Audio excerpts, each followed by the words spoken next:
have their years beginning at those times. For example, if you started your year, say in the fall, then you would have a year that went like this. And then the next year would go like this. And this might be 568, and this is 567.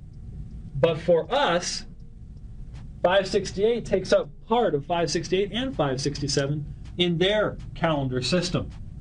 And so normally you will see two dates given because their years start either in spring or in fall. All right? So we know from this VAT 4956, which by the way is in the British Museum in London, that the 37th year of Nebuchadnezzar's reign was 568, 567. Hence, figuring backwards, his first regnal year was spring 604 BC, or using the Babylonian reckoning, 605, 604 BC. The Jewish civil calendar, which was different than the Babylonian calendar, would have been 606, 605, and they went fall to fall, whereas the Babylonians went spring to spring. Now, that helps us get there's our first indication of when these events took place.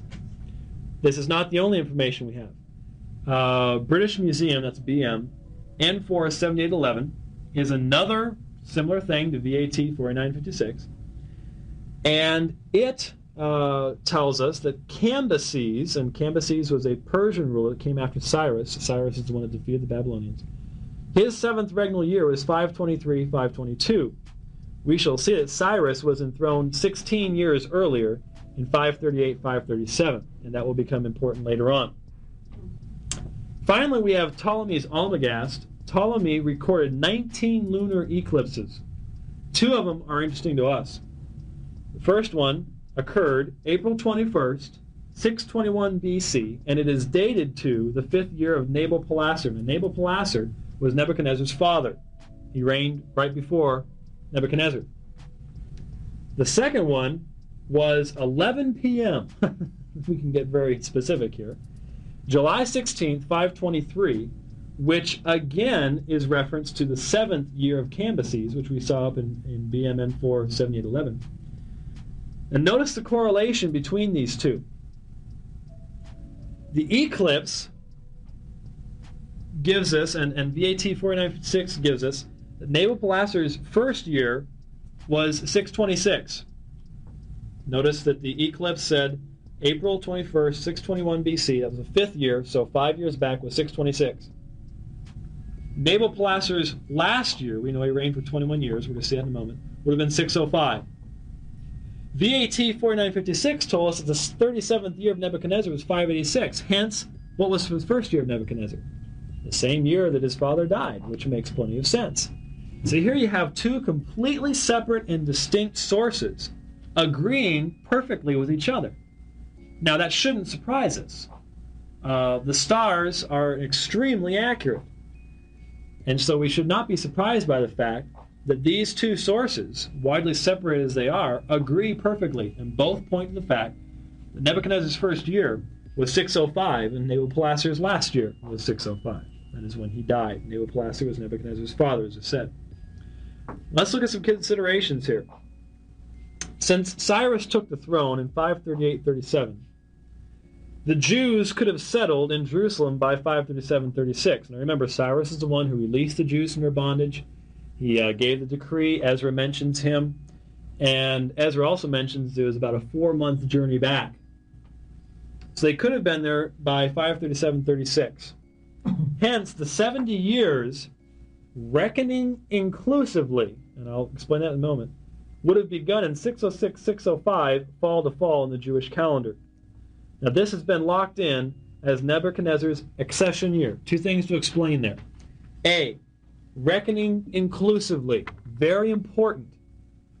In ancient systems of reckoning, any part of a year was considered a year. There are examples of this. So, when you add this up, you might say it's only 68 years. But if it took a part of the year before and a part of the year after, it was considered a full 70-year time period. Now, the other important thing is that you need to understand that there was a lot of different systems of reckoning back then. One of them was the accession year method, which the Babylonians did use. The Jews did not. The accession year said that if a king started to reign later on in the year, his first year would not include that first part. That would be called his accession year. His first official year would begin at the beginning of the next full year in their calendar system. For example, this crops up in the Bible. For we find out from Jeremiah that a certain event occurred in the 4th year of Jehoiakim. But Daniel in Babylon says it was the 3rd year. Now, why the difference? Well, Jeremiah over in Judah, in Israel and Palestine, is not going to be using the accession year method. But Daniel back in Babylon is. So Daniel counts an accession year plus 3 years is the same as Jeremiah's simply 4 years. So though many people have said, well, see, the Bible contradicts itself. One guy said 3 years, one guy said 4 years. It's not a contradiction. They were using different time reference systems because they were in different cultures in different places. And so there is not a contradiction between the two. So the considerations of what we've seen so far from the astronomical data will tell us that the 70-year time period prophesied by Jeremiah began in 606, 605, someplace in there. We've yet to determine exactly what that is, but we'll find out in a few minutes just what that is that happened. If you'll take your hand out and look at the second page, we need to establish a king list. We need to know who reigned when and how long.